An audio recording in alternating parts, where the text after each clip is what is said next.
یوں ہی ندیم نے اس غار میں 2 ہفتے گزار دیے۔ کرشنا جہاز کے آنے میں صرف ایک دن باقی رہ گیا تھا کہ ایک روز شام سے پہلے اسے جنگل میں کچھ انسانی آوازیں سنائی دیں۔ آوازیں قریب آتی معلوم ہو رہی تھیں، کیا پولیس کے آدمی ادھر آ رہے ہیں؟ اس خیال سے ہی ندیم کو پسینہ آ گیا۔ وہ غار سے نکل کر جھاڑیوں کی اوٹ میں آ گیا اور شاخوں کو ایک طرف ہٹا کر درختوں کی طرف نگاہ دوڑائی۔ اسے درختوں کے نیچے جھاڑیوں کے اوپر انسانی سر دکھائی دیے۔ یہ 6-7 آدمی تھے، لیکن ان میں سے کسی نے بھی پولیس فوج کی وردی نہیں پہن رکھی تھی۔ پولیس اور فوج کی ٹوپیوں کو ندیم دور ہی سے پہچان لیتا تھا، لیکن یہ انٹیلیجنس کے آدمی بھی ہو سکتے تھے۔ ندیم نے سوچ لیا تھا کہ اگر وہ اس طرف آئے تو وہاں سے بھاگ جائے گا، لیکن ان کی آوازیں دور ہونے لگیں۔ انسانی سر بھی جھاڑیوں کے پیچھے غائب ہو گئے، پھر آوازیں بھی ختم ہو گئی۔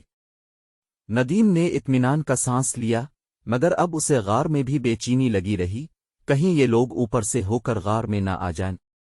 ظاہر ہے ان کے پاس اسلحہ ہوگا اور ندیم ان کا مقابلہ نہ کر سکے گا، لیکن خیریت ہی رہی اور ان لوگوں کی آوازیں پھر سنائی نہ دیں۔ سورج غروب ہو گیا، درختوں پر پرندوں کا شور گونج اٹھا، پھر رات کا اندھیرا چھا گیا اور سب آوازیں خاموش ہو گئیں۔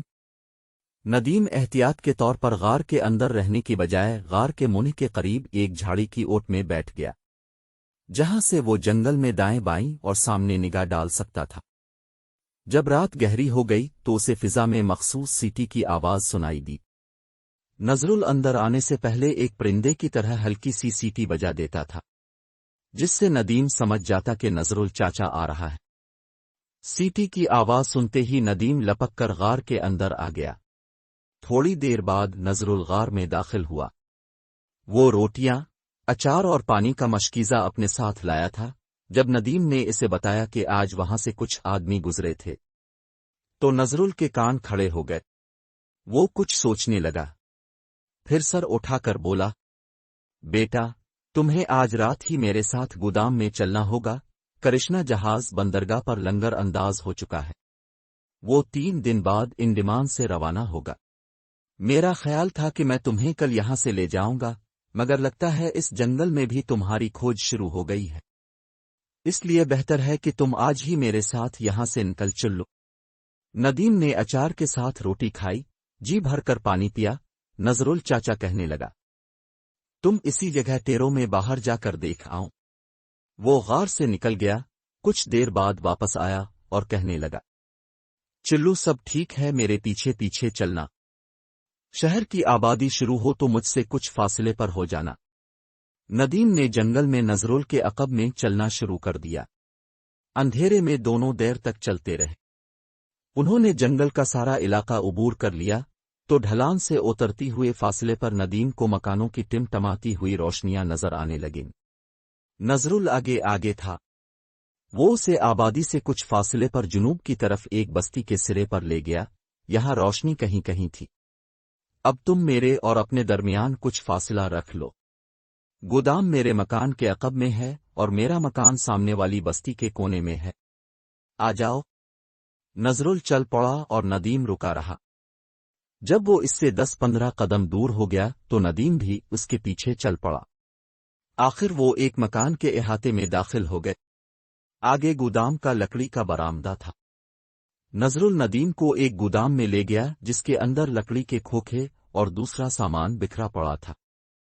چھت کے ساتھ دھیمی روشنی والا بلب جل رہا تھا۔ نظرل بولا، یہی وہ گودام ہے جہاں لکڑی کے کھوکھوں میں ہندوستان جانے والا سامان بھر کر لایا جاتا ہے۔ یہاں ان کھوکھوں پر کمپنی کے پتے لکھے جاتے ہیں۔ میں نے اپنے رشتہ دار سے تمہارے بارے میں ساری بات کر لی ہے، تم پریشان مت ہونا۔ وہ بھی میری طرح پاکستان کا سچا عاشق ہے۔ وہ بڑی خوشی سے تمہیں کھوکھے میں بند کر کے ہندوستان پہنچانے پر تیار ہو گیا ہے، کیونکہ یہ ان کی ساکھ کا معاملہ ہے۔ اس لیے وہ تم سے صرف یہ چاہتا ہے کہ جب تم کلکتہ میں سیٹھ کے گودام سے باہر نکلو تو اس سے پہلے اس کھوکھے میں آگ لگا دینا جس میں بند ہو کر تم نے سفر کیا تھا۔ ندیم نے کہا، میں آگ ضرور لگا دوں گا، لیکن اتنی جلدی اسے آگ لگ جائے گی۔ اس پر نظرل نے اسے بتایا کہ ماچس اور مٹی کے تیل کی ایک بوتل اس کے ساتھ رکھ دی جائے گی۔ نظرل کہہ رہا تھا یہ محض اس لیے ہے کہ اگر سیٹھ کو علم ہو گیا کہ ایک کھوکھے میں مال آدھے سے بھی کم تھا تو میرے رشتہ دار کی ساکھ کو نقصان پہنچے گا۔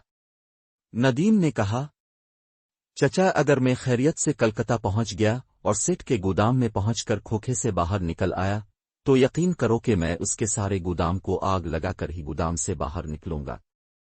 نظرل بولا، سارے گودام کو آگ لگانے کی ضرورت نہیں بیٹا، تم صرف وہی کھوکھا جلا دینا جس میں بند ہو کر تم جاؤ گے۔ اچھا اب تم یہاں کہیں لیٹ کر آرام کرو، میں صبح آؤں گا۔ ساتھ ہی میرا مکان ہے جہاں میرے بیوی بچے رہتے ہیں، تم آواز بالکل نہ نکالنا۔ نظرل چلا گیا۔ دوسرے دن وہ صبح صبح ایک پرانا سا تھرموس لے کر آ گیا۔ اس میں گرم گرم چائے تھی، ساتھ وہ ڈبل روٹی کے ٹکڑے بھی لایا تھا۔ ندیم نے بڑے مزے سے چائے پی۔ کتنے دنوں کے بعد چائے نصیب ہوئی تھی۔ نظرل کہنے لگا، آج شام کو مال کے کھوکھے اس گودام میں آ کر لگا دیے جائیں گے، اسی وقت میں تمہیں دوسری کوٹری میں چھپا دوں گا، کیونکہ میرے رشتہ دار کے ساتھ مزدور بھی ہوں گے۔ 2 دن بعد یہ مال یہاں سے بندرگاہ کے گودام میں پہنچا دیا جائے گا۔ اسی روز رات کو مال کرشنا جہاز پر لاد دیا جائے گا، اور اس رات کی صبح کو جہاز کلکتہ کی طرف روانہ ہو جائے گا۔ سمندری سفر 2 دن میں طے ہوگا۔ تیسرا دن تمہیں کلکتہ کے گودام میں آئے گا، اس کے بعد تم وہاں سے نکل جانا۔ شام کو نظرل چچا نے ندیم کو گودام کے ساتھ والی کوٹری میں چھپا کے باہر سے تالا لگا دیا۔ اس کا رشتہ دار ٹرک پر مال لگوا کر مزدوروں کے ساتھ وہاں پہنچ گیا۔ بھرے ہوئے کھوکھے گودام میں ایک طرف لگا دیے گئے۔ جب سارا سامان گودام میں پہنچ گیا تو نظرل کے رشتہ دار نے ٹرک ڈرائیور اور مزدوروں کو وہاں سے رخصت کر دیا۔ پھر نظرل کی طرف دیکھ کر رازداری سے بولا، پاکستانی لڑکا کہاں ہے؟ نظرل نے بند کوٹری کی طرف اشارہ کیا۔ اس کا رشتہ دار بولا، اب اسے گودام میں لے آؤ، میں تمہارے گھر جا رہا ہوں۔ جس رات سامان بندرگاہ کی گودام میں جانے والا ہوگا، اس روز شام کو آ کر میں اس پاکستانی نوجوان کو اس کے لیے تیار کیے گئے خاص کھوکھے میں بند کر دوں گا۔ یہ خاص کھوکھا گودام میں مال کے ساتھ ہی پہنچا دیا گیا۔ نظرل کا رشتہ دار اس کے گھر کی طرف موڑ گیا، اور نظرل نے ندیم کو کوٹری کھول کر وہاں سے نکالا اور گودام میں لے جا کر کہا، ان کھوکھوں میں ایک خالی کھوکھا بھی ہے، اس کھوکھے میں لیٹ کر تم بحری جہاز میں سفر کرو گے۔ ندیم نے لکڑی کے اس بکس کو ایسے دیکھا جیسے نل اس پنجرے کو دیکھتی ہے جس میں اسے بند کیا جا رہا ہوں۔ یہ کھوکھا لمبائی میں 6 فٹ اور چوڑائی میں 3.5 فٹ تھا۔ اس کے اندر گدیلا بچھا کر سرینا رکھ دیا گیا تھا۔ مٹی کے تیل کی ایک پلاسٹک کی بوتل، ماچس، بسکٹوں کا ڈبہ، پانی سے بھرا ہوا مشکیزہ، خشک میووں کی تھیلی بھی رکھ دی گئی تھی۔ 2 دن بعد جب رات کے پچھلے پہر ندیم اس کھوکھے میں اتر کر لیٹ گیا تو بڑا آرام دے لگا۔ نظرل چاچا اور اس کا رشتہ دار اس کے پاس ہی گودام میں موجود تھے، ان کے سوا اور کوئی نہیں تھا۔ جہاز کی رولنگ اور دیچکوہے سے بچنے کے لیے ندیم کے دائیں بائیں فوم کے لمبے تکیے اس طرح پھنسا دیے گئے کہ ندیم کو دھچکے بھی نہ لگیں اور اسے ہلنے جلنے میں بھی آسانی ہو۔ کھوکھے کی اونچائی اتنی رکھی گئی تھی کہ ندیم گھٹنے اوپر اٹھا سکتا تھا۔ لکڑی کی دیواروں میں منہ کے قریب دائیں بائیں 6 گول سراخ ہوا کی آمد و رفت کے لیے رکھے ہوئے تھے۔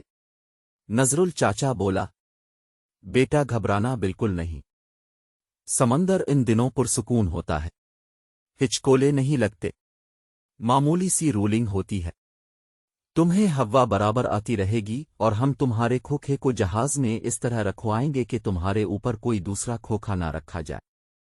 اب میں کھوکھے کو بند کرتا ہوں، ذرا دیکھو تمہیں ہوا کتنی آتی ہے۔ یہ کہہ کر نظرل چاچا نے کھوکھے کے اوپر لکڑی کا تختہ رکھ دیا۔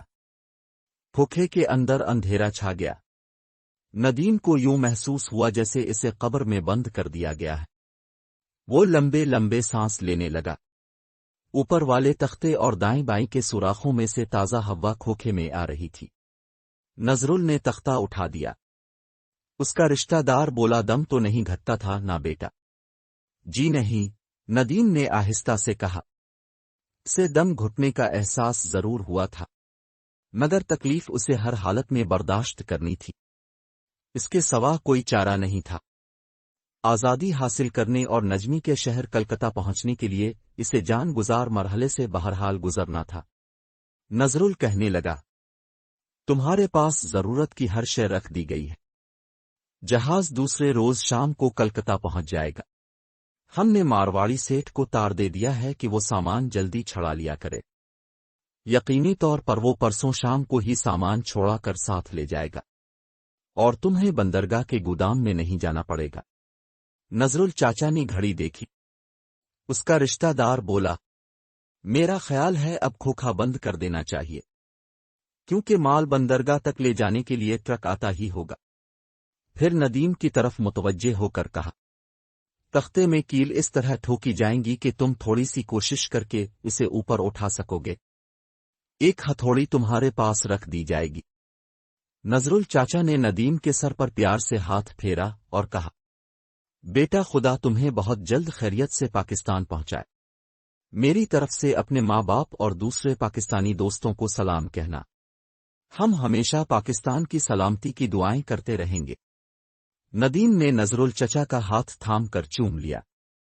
اس کی آواز جذباتی ہو گئی۔